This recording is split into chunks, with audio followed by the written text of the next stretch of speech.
que funciona uma prótese 3D? Quando a gente fala a prótese 3D, a gente está falando sobre o modo como ela foi manufaturada. Ela foi manufaturada usando tecnologias digitais. Então, nós temos uma maneira diferente de adquirir a parte da geometria do usuário, né, que vai usar a prótese. Usamos escaneamento 3D. Depois é feito o desenho da prótese no computador, já usando digital, usando programas específicos. Aí a modelagem 3D. E depois de modelado, feito aquele desenho, passa para uma impressora 3D, que é onde vai ser manufaturado. Então, o fluxo digital geralmente tem essas 3 etapas: escaneamento, modelagem e impressão. Pode Ser Ciência, o podcast da Unifesp. Olá, pessoal! Estamos começando o Pode Ser Ciência. Eu sou a Rosângela Martins. E eu, a Juliana Mastrulo. No episódio de hoje, conversamos com Maria Elisete Kunkel, docente do campus São José dos Campos. Ela está à frente do Laboratório de Órteses e Próteses e vai falar um pouco como é o trabalho de impressão 3D feito por lá. Ela respondeu também às dúvidas de vocês, nossos seguidores, que foram enviadas para o nosso Instagram. Ela conversou sobre 2 projetos super importantes, o Mão 3D e o Reabilita AVC 3D. Próteses 3D. Este é o nosso tema de hoje. Está começando o Pode Ser Ciência, podcast de divulgação científica da Unifesp. Professora Maria Elisete, seja bem-vinda ao Pode Ser Ciência. Para a gente começar a nossa conversa, eu gostaria que você se apresentasse um pouco, falasse sobre a trajetória na Unifesp, seus estudos. Agradeço o convite e a oportunidade de estar aqui, falar um pouco sobre os nossos projetos. Acompanho o podcast e é muito interessante porque ele é muito variado, né, em relação aos temas também. Bom, eu sou docente aqui na Unifesp de São José dos Campos, estou aqui já há 11 anos. E eu tenho uma graduação na área de física, depois eu fiz o meu mestrado, doutorado, todo voltado para a parte da engenharia biomédica, e desde 2014 eu estou na Unifesp. E quais são os materiais que são utilizados nessa impressão 3D? A grande vantagem da impressão 3D é que ela permite você imprimir, ou seja, quando eu falo imprimir, eu estou falando criar, né, fisicamente, objetos de várias formas, inclusive de formas muito complexas, que são formas que os outros processos de manufatura não permitiam.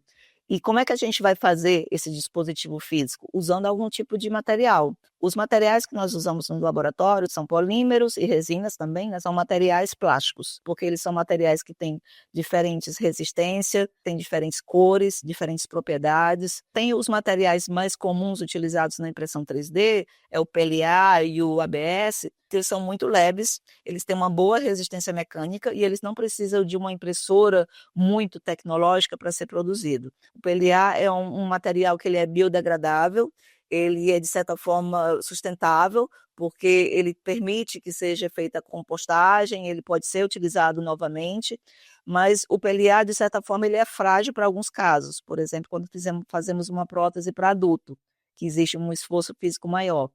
E a vantagem do PLA é que, como ele é moldável a baixa temperatura, com o soprador térmico a gente consegue fazer pequenas modificações nele depois que a peça está pronta. Mas nós temos passado a utilizar muito o PETG, porque ele é um material derivado, né, do PET, esse mesmo que é utilizado nas garrafas PET, e ele também é um material sustentável, porque ele permite ser reutilizado. Ele é resistente, ele tem uma certa flexibilidade, que para prótese e para órtese é melhor.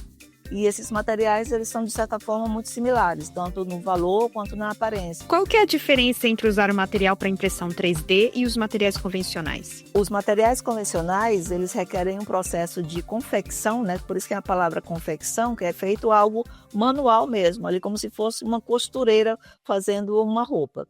O material convencional, primeiro que ele não tem escaneamento, né? Então a pessoa tem que fazer o gesso, então vai com aquele molde de gesso, faz aquele gesso, tira o gesso, do gesso faz o negativo para poder fazer o formato ali do membro remanescente, tem que ter um ambiente grande, vai sujar tudo de gesso. Quando a gente faz o escaneamento, a gente está livre de tudo isso, a gente já não tem esse gesso, já não tem essa medida, fica muito mais preciso, eu consigo fazer um escaneamento pegando detalhes, né, ali da mão, que o gesso não conseguiria esses detalhes, e em relação ao material em si que vai ser feito, o material convencional para prótese e para órtese também é uma placa de um material que ele é aquecido em banho-maria, A gente já vai ter ali, imagina uma bacia com água quente, aquela água tem que estar quente para amolecer aquele material e eu vou depois trabalhar com o material. Se esfriar, volta para a água quente. Não é viável do ponto de vista prático, né, esse processo. E esses materiais que são utilizados pelo método convencional, eles são importados. Então, eles dependem da variação do dólar. Então, é um material que ele nunca vai estar barato. Não existe esse material nacionalmente. Então, ele é sempre um material importado. Diferente do material da impressão 3D, que não é um único material. Tem material derivado do petróleo, material derivado de plantas, do milho. A gente tem um material que é utilizado nas garrafas PET, tem variações de cores.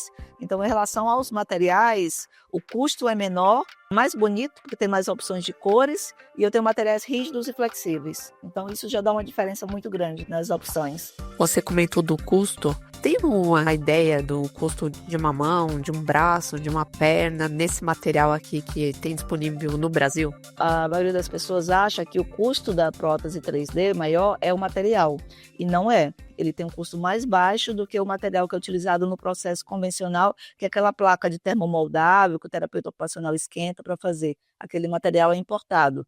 E o material que a gente usa para fazer as próteses e órteses, ele é nacional. Então, o material custa em torno de R$100, R$150 o quilo, dá para fazer tranquilo uma prótese ou uma órtese.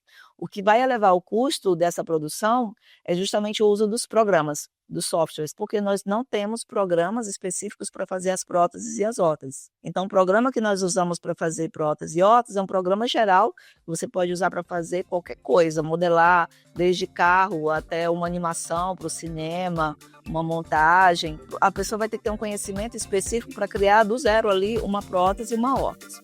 Você falou a respeito dos materiais e, por exemplo, há uma diferença entre o uso para adulto e a criança por conta das questões de esforço físico. Há também essa diferença para a produção específica da parte do corpo, por exemplo, alguma coisa para o rosto, é diferente do material que a gente vai produzir para um dedo, para uma mão, enfim. Sim, tem diferença porque algumas partes elas precisam ser flexíveis, né, de material flexível. Então tem um outro material que é o TPU, que é um material que permite ser flexível, e esse material flexível ele é utilizado para algumas partes que sejam mais móveis. Mas dependendo da parte do corpo, por exemplo, orelha, a mama ou o nariz, nós não fazemos a impressão direta na impressora 3D, fazemos o escaneamento daquela região e fazemos um molde pela impressora 3D.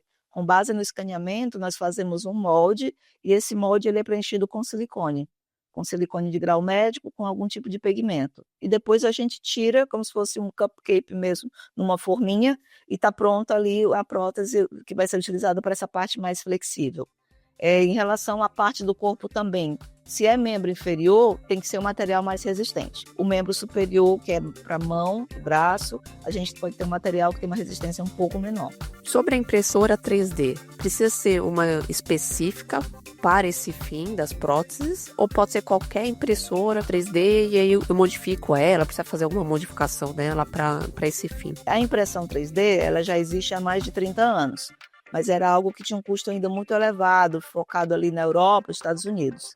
E aí esse custo foi ficando cada vez menor com a popularização das impressoras 3D. Com a quebra da patente de um dos processos, começou a ser criado impressoras no Brasil, mas infelizmente essas impressoras brasileiras, que tinham uma efetividade muito boa, elas foram superadas pelas impressoras chinesas, com um custo-benefício muito grande, e muitas empresas brasileiras não conseguiram sobreviver a isso. Por exemplo, uma impressora que vai ter um custo ali em torno de 3, 4 mil reais, o preço de um celular, que muitas pessoas têm, é uma impressora adequada o suficiente para fazer próteses e órteses 3D. É claro que existem impressoras que custam até R$1 milhão, que vão fazer uma prótese ou uma órtese colorida, com uma resistência melhor, mas vai depender muito do uso. Pode Ser Ciência, o podcast de divulgação científica da Unifesp. Recebemos várias perguntas de nossos seguidores. A gente abriu uma caixinha ali de perguntas no Instagram e uma das nossas seguidoras, a Bárbara, quer saber se existe um programa específico para projetar essas próteses. Esses programas, eles são utilizados em etapas diferentes, né, da produção. Existem programas comerciais, que até há uns 10 anos atrás eram programas muito caros. Existem hoje programas que eles são de licença aberta para estudantes, que podem ser utilizados na pesquisa. Existem os programas que eles são gratuitos, que qualquer pessoa pode usar, e existem os programas que são open, eles são gratuitos e a pessoa pode entrar no código-fonte do programa e modificar o programa. Hoje existem muitos tutoriais explicando como é que se usa esses programas. Tem fóruns de discussões que ensinam como usar esses programas. Então, não é um conhecimento específico que tem que estar ali dentro de uma universidade. É um conhecimento que está acessível a todos. Um programa que nós usamos para fazer prótese e órtese é um programa geral que você pode usar para fazer qualquer coisa, modelar, desde carro até uma animação para o cinema, uma montagem. A pessoa vai ter que ter um conhecimento específico para criar do zero ali uma prótese e uma órtese. Continuando com as perguntas dos nossos seguidores, o Davi quer saber como que se estuda para fazer uma prótese? Nós não temos no Brasil um curso de graduação específico para a área de prótese e órtese, é um dos meus sonhos. Então, para fazer uma prótese e órtese, nós temos que fazer uma trajetória em busca dos conhecimentos que são necessários. O processo convencional de fazer uma prótese ou uma órtese, ele é feito em tecnologias de ortopedia técnica. Como nós usamos a manufatura digital, a gente passa a usar computador. Então, aí já é interessante que quem quer trabalhar com prótese e órtese 3D, aprenda, por exemplo, modelagem 3D, a fazer desenho no computador. É interessante também o conhecimento da impressão 3D. Você está gostando do episódio? Se inscreva nos canais para receber notificações dos próximos. Pode Ser Ciência, o podcast da Unifesp. O que são próteses, órteses e dispositivos adaptados? São dispositivos para ajudar uma pessoa que tem uma deficiência física, né, uma deficiência motora. Então, uma prótese ela vai substituir uma parte do corpo que foi perdida ou não se desenvolveu durante a geração. Então, nós temos ali uma prótese que vai substituir uma mão, um pé, a prótese pode substituir a perna completa, o braço completo. Já as órteses são dispositivos de suporte. A órtese ela não vai substituir a parte do corpo, ela vai dar um suporte e um apoio para aquela parte que tem uma deformidade. Então, ela vai ser utilizada para corrigir ou melhorar a função de uma determinada parte do corpo. Por exemplo, tem uma órtese que é para quando o pé, que a gente chama pé caído. Alguma patologia ou alguma malformação, a pessoa não consegue manter a posição do pé. Então, ela pode usar uma órtese. Uma diferença entre as próteses e as órteses é que a pessoa que tem a prótese, geralmente ela usa a vida toda. E a órtese pode ser que ela vai usar só durante um período da vida. Alguns casos de síndromes, alguns casos mais crônicos, precisam usar a órtese para sempre. Mas geralmente a órtese é para um período de tempo menor do que o uso da prótese. Já os dispositivos adaptados são as adaptações que são colocadas nos membros, por exemplo, pode ser um dispositivo para a mão que vai permitir que a pessoa segure um talher ou uma caneta, que ela possa segurar o celular. Não necessariamente no formato de uma mão, mas um dispositivo que vai ajudar a criança a andar de bicicleta. Então, é qualquer adaptação para fazer uma função do membro perdido ou do membro que não funciona. Você está à frente de 2 projetos, o Mão 3D e o Reabilita AVC 3D. Você pode falar um pouco sobre eles? No Mão 3D, nós fazemos próteses, de modo geral, próteses de membro superior. Essas próteses são doadas. O projeto Mão 3D ele já tem 10 anos, é um programa social, né, na verdade, programa de extensão, e ele não tem tempo para terminar. Enquanto a gente estiver aqui na universidade, a gente está com o Mão 3D funcionando. O Reabilita AVC 3D é um projeto novo, que ele tem mais ou menos 1 ano, é um projeto de uma chamada do CNPq, nós fazemos especificamente órteses. A pessoa, quando ela tem o AVC, ela pode ter várias sequelas, inclusive sequelas motoras de membros. Uma das sequelas muito limitantes, que deixa a pessoa com perda da autonomia, é a deformidade que fica na mão. A mão fica muito flexionada, tem dificuldade, inclusive, de lavar a mão, a unha começa a incomodar, porque ela vai apertando dentro da mão. Então, é possível fazer a reabilitação dessa mão, que está totalmente fechada, com o uso de uma órtese, para tentar, aos poucos, ir abrindo a mão e deixar a mão numa posição mais confortável. No Mão 3D, vocês têm a prótese estética e a prótese mioelétrica, né? Poderia explicar qual é a diferença entre as duas? E também, se em algum momento o Reabilita AVC vai utilizar algum tipo de prótese? No Mão 3D, nós temos a prótese estética, que é uma prótese que ela tem a função só de substituir a mão. Ela não é uma mão que é igualzinha à outra mão, como é a prótese estética convencional. Essa prótese estética convencional, que a mão é igual a outra, ela é feita em silicone e esse material mancha muito fácil. Só com o sol que tem no Brasil, essa mão já começa a ficar verde do silicone.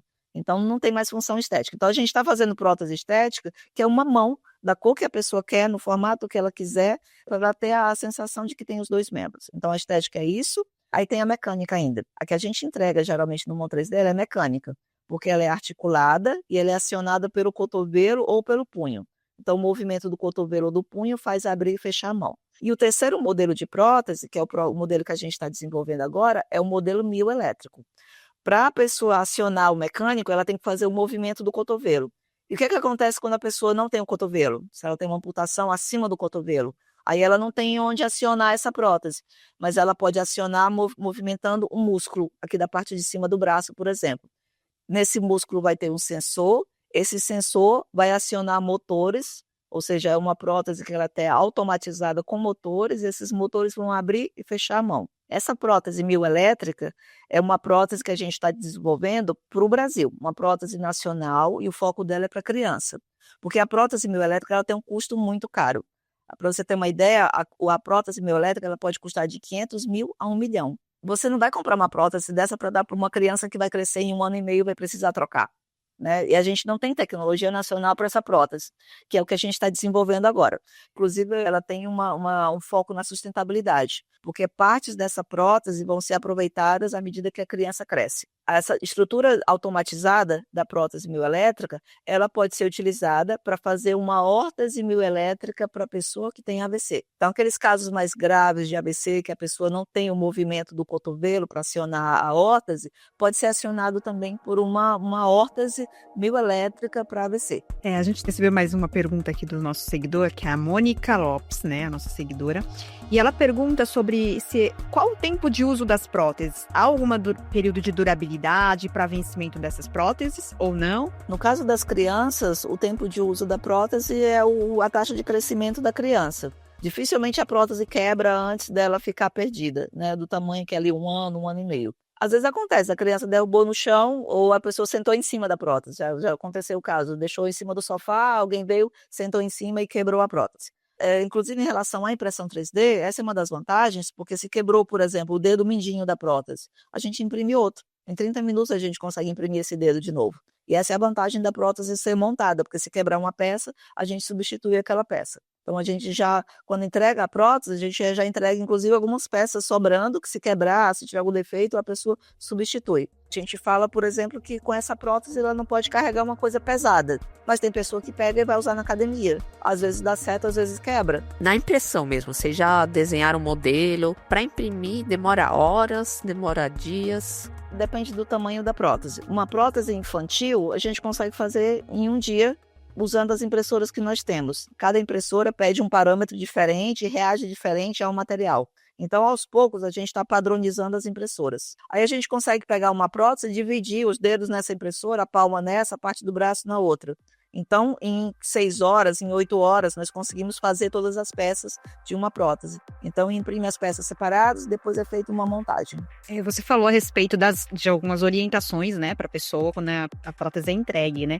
Mas existem alguns cuidados que a pessoa precisa ter, esses cuidados assim gerais, em regras gerais, que ela precisa tomar com relação à prótese? Se a prótese foi feita em PLA, que é um material que a gente usa muito, ela precisa ter muito cuidado em relação ao calor e ao sol, porque esse material ele deforma fácil. Então, não recomendamos que vá, por exemplo, ficar lá na praia tomando sol. Não é que a prótese vai se desmanchar, mas pode ser que aquele furo que era bem redondo, ele vai ficar um pouquinho achatado e o fio vai ter dificuldade para passar, para não usar no carro, não deixar ali no painel do carro tomando sol. Pode utilizar na cozinha para fazer uma comida, mas não ficar mexendo uma panela, usando a prótese durante muito tempo, aquele calor muito intenso. Como que funciona isso no cérebro para ativar essa prótese para ela funcionar da forma que a pessoa está precisando ali para segurar alguma coisa, para se mexer? Como que funciona isso? A prótese mecânica, ela é articulada e as peças são movimentadas com o uso de fios e elásticos. Por exemplo, imagina que uma mão esticada. Eu tenho que ter algo para puxar um fio para fechar essa mão e eu tenho que ter algo que faça essa mão abrir de novo, de acordo com o uso. Então, na prótese mecânica, esse fio ele é puxado pelo movimento do punho ou do cotovelo. É simplesmente um acionamento mecânico. Então, como a prótese está justa aqui no corpo, quando eu estico o braço, ela vai abrir, o elástico vai fazer ela voltar de novo. A mioelétrica, ela não requer um movimento da articulação, ela requer um movimento do músculo. E quando a gente fala assim que a prótese ela é controlada pela mente, né, que você tem que fazer pensar em mover e a prótese vai abrir a mão, na verdade tem uma etapa que é importante. Quando a pessoa pensa em mover, ela tem que acionar algum músculo. Pode ser que ela acionou um músculo ali da parte de cima do braço. Lá tem um sensor. Então esse sensor é acionado pelo movimento. Para fazer o movimento, ela tem que pensar no movimento. Então, esse sensor vai acionar os dedos, que vai fazer a prótese abrir e fechar. Então, assim funciona a prótese mioelétrica. Esse treinamento de como usar essa prótese também não é tão simples.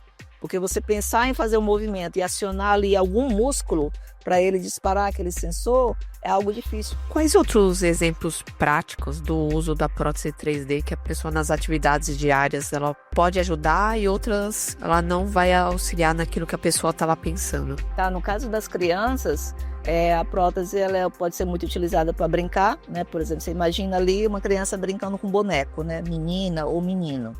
Ela quer pegar um boneco, conversando com outro boneco, então ela está ali usando as duas mãos para fazer montagem, né, para utilizar bloco. Muitas crianças usam também a prótese para aprender a andar de bicicleta. Brincar de bola, inclusive com uma bola maior, fica mais fácil também usar as próteses. O que ela não consegue fazer com uma prótese? Abotoar a camisa, dar o nó no cadastro do sapato. O zíper, né, tudo que requer a pinça é mais difícil com o uso da prótese, porque a prótese mecânica ela não permite fazer uma boa pinça.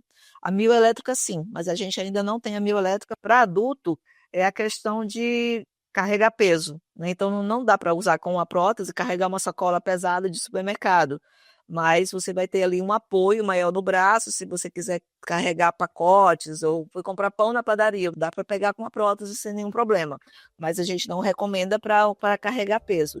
Até mesmo dirigir com a prótese não é recomendado, porque principalmente moto, bicicleta para adulto é mais complicado. Mas para carro, sim, principalmente se for um carro adaptado, que a pessoa precisa ali só ter aquele formato da mão para segurar no volante, né, para dar um pouco mais de apoio.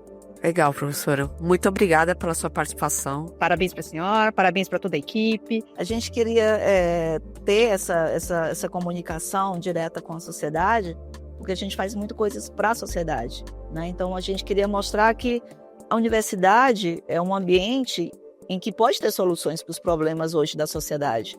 Seja essa solução uma solução para alguém que está ali vizinho à universidade, quanto para alguém que está do outro lado do país. Muito obrigada para vocês e uma ótima semana. Tchau. Próteses 3D. Este foi o tema de hoje do Pode Ser Ciência. As pesquisas e ações da Universidade Federal de São Paulo. Pode Ser Ciência, o podcast da Unifesp. E aqui vai o spoiler do nosso próximo episódio: Soberania Nacional. Afinal, as sanções econômicas aplicadas pelos Estados Unidos ao Brasil ferem a nossa soberania? E mais, os tipos de sanções que os países podem aplicar uns aos outros, a legalidade disso tudo, o papel das organizações internacionais na relação entre os países. Não vai perder, né? Até mais! Gostou do episódio? Você pode escutar novamente e compartilhar com as pessoas. Busque Pode Ser Ciência nas plataformas de áudio e no YouTube. youtube.com/unifespoficial. O Pode Ser Ciência é uma realização do Departamento de Comunicação Institucional da Universidade Federal de São Paulo. Eu sou a Rosângela Martins. E eu, a Juliana Mastrulo. Também participaram desta produção Jean Silva, Letícia Gualberto, Loiane Villefort e Reinaldo Jimenez. Esse foi o Pode Ser Ciência, o podcast de divulgação científica da Universidade Federal de São Paulo.